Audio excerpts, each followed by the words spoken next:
Hello everyone, my name is Pinkulia and welcome back to Escape from the Princess. We have the guards in our house. Let's continue where we left off, I guess. The captain of the guard, stepping forward, stops and looks around. Wincing in disgust, he turns to one of his soldiers. Really, what a mess. The soldier nods in agreement, clearly hoping to curry his superior's favor. Hush, hush. Do you have business with me, or have you only come to insult my skills as a hostess? What gives you the right to burst into my home like this? Feeling the pressure, the captain noticeably backs off. Serves him right. It's rude to make such comments about people's homes right in front of their faces. My apologies. A very dangerous criminal escaped our custody today, and we're now searching for her in the buildings surrounding the area. Criminal? That's terrible.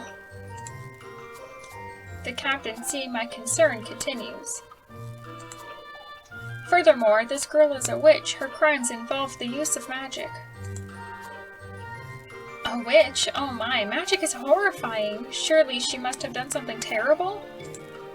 The captain's face takes on an inscrutable expression. He might have been ordered not to divulge the details of the fugitive's crime. Leaving my question without an answer, he orders the guards to search the house. Enthusiastically, they begin to brazenly look through the cabinets and closets, emptying boxes of junk out onto the floor. Well, that's rude. Let it go, it's not like it could get much worse. But now I'm really curious about my uninvited guest. Perhaps I can convince the captain to tell me more? Although he wasn't so eager to say much about her just a moment before. Well, I'll just have to loosen his lips a little. Seeing the guards now snooping around the table, I anxiously look for a way to drive them away. I like taking risks, but going to prison for assisting a wanted criminal, it's not exactly what I'm willing to take. I wonder if they'll search elsewhere if their captain and I were sitting at the table. I immediately turn to the captain and bat my innocent eyelashes at him. Captain, are you not tired? I often see you patrolling on your horse. It's clear you're a very busy man. You have so many important duties, including capturing dangerous criminals. I'm sure you have a little time to relax. I cannot relax. I am on duty. Oh, I knew you'd say that. You're such a hard worker, and you do it all for our safety. It's so knightly. You know, it would be an honor to sit at the same table as a man of your stature. Unfortunately, I have nothing to offer you to save for a moment of rest. I hope you wouldn't refuse a poor girl's generosity. With disgust, the captain looks at the dirty chair sitting next to the table. What a sissy. He hasn't even seen my cockroaches yet, although I tend to stumble across them in the morning. Realizing that he's about to refuse, I decide to employ my most powerful technique and give myself the cutest look I can muster while batting my eyelashes. Pretty, please!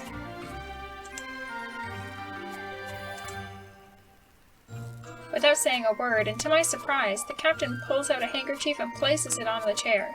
The lacy kerchief is far too fancy for a man of his gruff nature. But only then does he sit down. I immediately express my utter delight. This is such a great honor for someone as lowly as myself. My guest should be relatively safe for now.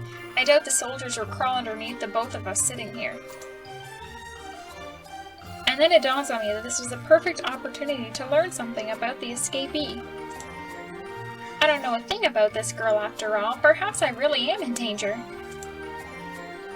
But please, I beg of you to tell me what twisted crime this witch has committed. I feel the escapee pinch my leg beneath the table. Lightly kicking her back, I stare questioningly at the captain. He looks to his soldiers, who are currently preoccupied with throwing my stuff around, then turns to me again. You do realize this is confidential information, don't you? But of course, I swear, I'll say nothing of it to anyone. I beg you to tell me, otherwise I won't be able to sleep at night. Although... I bashfully lower my eyes. That is bedroom eyes if I have ever seen one. I probably won't sleep tonight anyway, since I'll be thinking of you. I've always been intrigued by ruthless and incorruptible men, such as yourself. The captain feigns a cough, and I notice his face flushed through the slit of his helmet.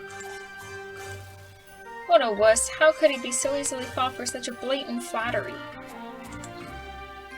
Please.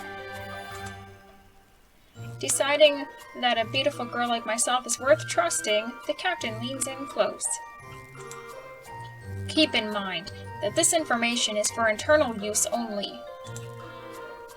It's not like I'll use this information in the exterior, so... It is said that this witch used her magic for wicked purposes. I was already aware of that. Is there anything else? Those close to the royal family say that the witch used her abominable magic to bewitch Princess Elise. What could she possibly have done to her? If I recall, our princess is much more experienced in the use of magic than most other witches. I heard that the witch spent the night in the princess's room, and in the morning her majesty was found half naked and bound to her bed, with a gag in her mouth. It's possible that the cursed witch cast an enchantment on the princess and stole her maiden's honor. No, so this witch is a pervert? I immediately grimace in pain as the witch bites my ankle with all her might. Kicking her harder this time, I pretend my distress is merely a reaction to the captain's words. Oh, how fine of you to warn me about her, Captain.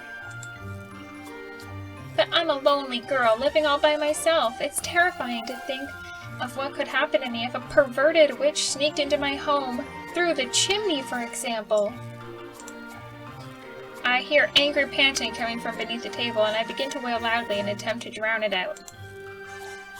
Without thinking, I gesture towards the fireplace, and the captain looks over, and immediately notices a trail of soot leading beneath the table. Boop!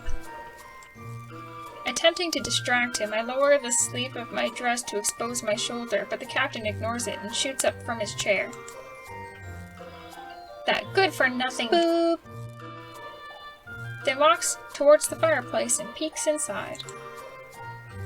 Where did these tracks come from, ma'am? Tracks? What tracks? Don't make a fool of me. These black marks on the floor. Oh, so you're talking about those tracks. I decided to clean up a little today and started with the fireplace. I brushed it, and then I heard a knock at the door, and it turned out to be you. I might say you distracted me right in the middle of my work. So you were tidying up. Skeptically, the captain glances at the mountains of dirty dishes and other debris that clutters the room. Well, I always start my cleaning with the fireplace. If you start with something else and then switch to the fireplace, the soot often falls down, and then everything is dirty again. My, and what about those tracks? Tracks? Well, those are mine, of course. See, they follow me from the fireplace to the table where I'm now sitting. I try coming up with more nonsense, but the soldiers report to the captain there isn't anything suspicious in the house. You see, there's nothing and no one here. Do you really believe I'd let some perverted witch who harmed our innocent princess into my house?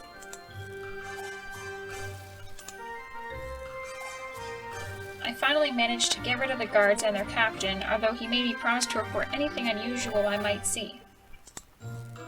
Piffed! Maybe witches falling out of fireplaces is a usual thing for me. And I deal with it every day. As soon as I shut the door, I promptly bolt it tight. The witch, realizing that she's now safe, crawls out from beneath the table.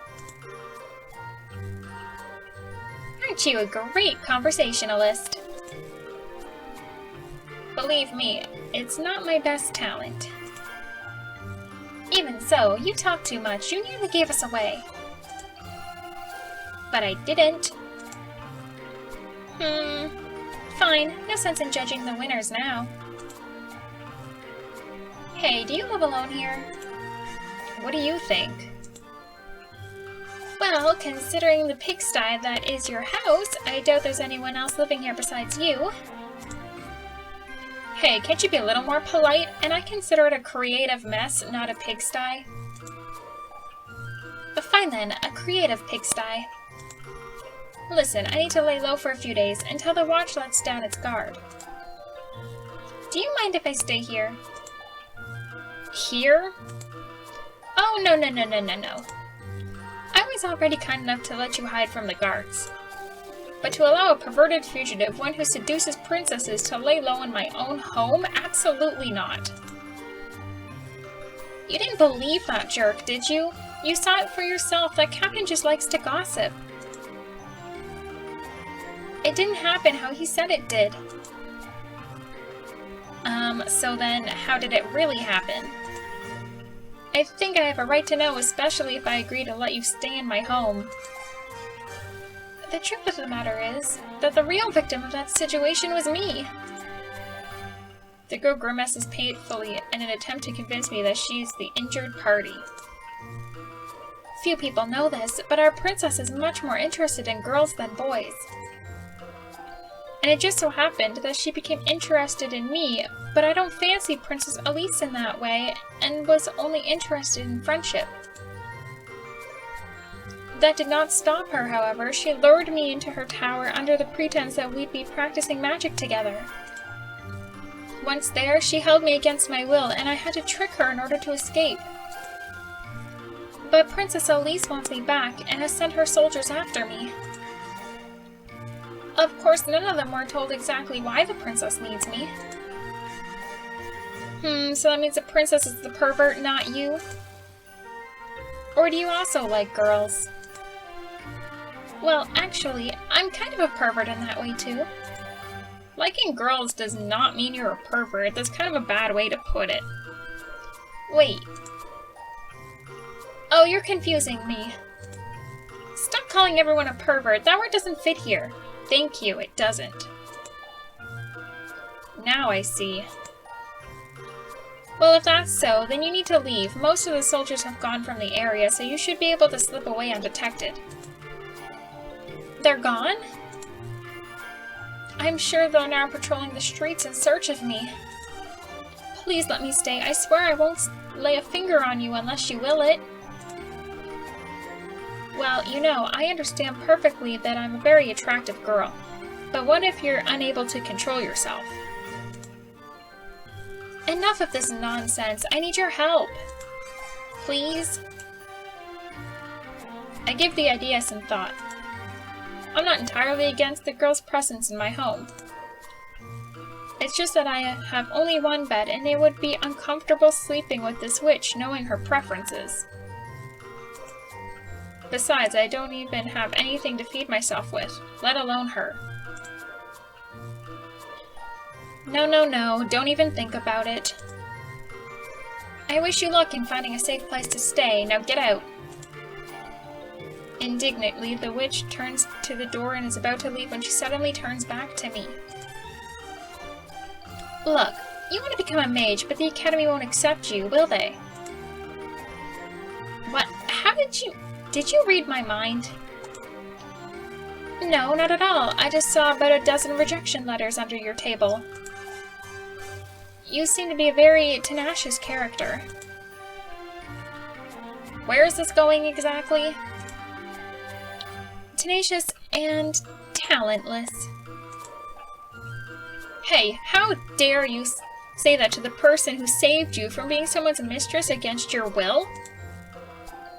Have you ever heard anything about the Romala Medallion? Romala Medallion?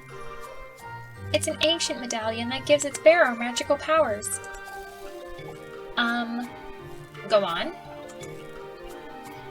If you had such a thing, you could easily enroll in the academy and learn to be a mage. So, if you let me stay and help me escape from town, I'll tell you where it's hidden. Geez, are you kidding me? Not at all. Although the medallion was thought lost, I found it and hid it in a secret place here in town. I had intended to sell it in the black market, but now... What do you say? Drat, drat, drat. This accursed witch, she knows exactly how to hurt me. If she's telling the truth, then I'll finally be able to achieve my dream of becoming a mage. How can I say no? And so? You are a vile temptress. So your answer is... Yes. Sure, I'm in. But don't you dare deceive me, or you know what'll happen. Do I look like I want to deceive you? I need your help. I stare dubiously into her wide, innocent, witchly eyes. I know from experience that anyone with such innocent eyes are the last ones to be trusted. But she promised to make me a mage. A chance like this is worth taking the risk. By the way, I'm Zara, from Murtana, capital of the Eastern Empire. I knew you were from the East, only a blind man couldn't see it. I'm Rosetta, but you can call me Rose. Okay. Zara looks around and grimaces as she stares at the trash and dirty dishes lying about, but says nothing. Then the girl's attention turns to her clothing. Once beautiful and fashionable, after her trip through the chimney, they're now covered in a black layer, or a thick layer of soot, though I guess it would still be a black layer of soot. Man, you'd think I'm dyslexic or something.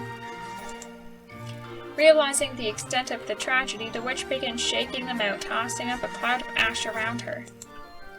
I start sneezing, but Zara doesn't stop there. Coming to the conclusion that she won't be able to sufficiently clean her clothes that way, she asks for a mirror. I pull out a small pocket mirror and hand it to her. Gods, I'm so dirty. Where can I take a bath? A bath? Are you kidding? All I have is the bathing tub there in the corner. And you have to fetch and heat the water from the well outside. Only then you can take a bath. And you'll have to do it here. Here, in the middle of the room.